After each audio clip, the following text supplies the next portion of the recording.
Magandang araw po ng linggo. Siyempre, pag natatakam na sa ibang ulam, siyempre, may dalawang lalaki. May dalawang lalaki pala. Akala ko puro babae. At saka, dalawang lalaki, 10 babae. 10 ba? Binilang. 3, 6, 9, 10. 10 babae, tsaka dalawang lalaki. Yan. Tsaka tansyahan mo lang. Ayos na, madami na. Tapos, siyempre, kailangan mo haluin. Hindi pwedeng hindi.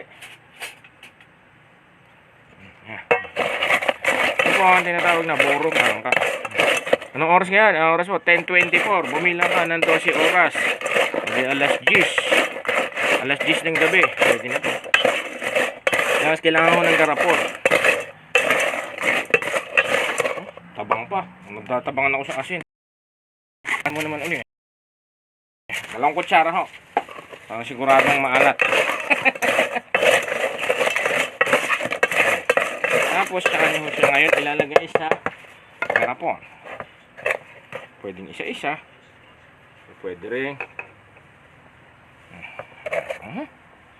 Isa.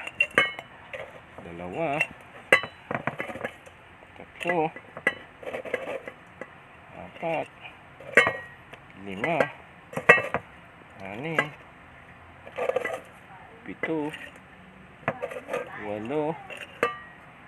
9, 10. 10 babae, 11 pala. 11 babae, tsaka 2 lalaki. 13. Yan. Dahil po hindi kasya, pagkakasyahin po yan. Yung buruhan mo. Siyempre, yung pinaghalo mo ng asin. Ilalagay nyo po ngayon yan. Yan. Yan, yung asin. Sus, alat nito. Hugasan mo naman po pagkatapos mo. Yung bago mo. Yan. Tapos magantay ka ng 12 oras. Mamaya pwede niya. Tapos taktakan mo.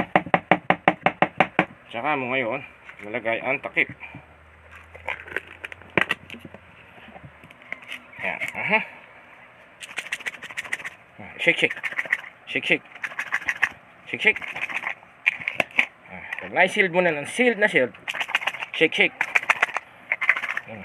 Lagi pong tandaan, 6 na oras na kaganyan, tapos after 6 hours, 6 na oras din nakabaligtad. Shake mo rin. Sige po. Mamaya, i-prepare natin pagkakain ha.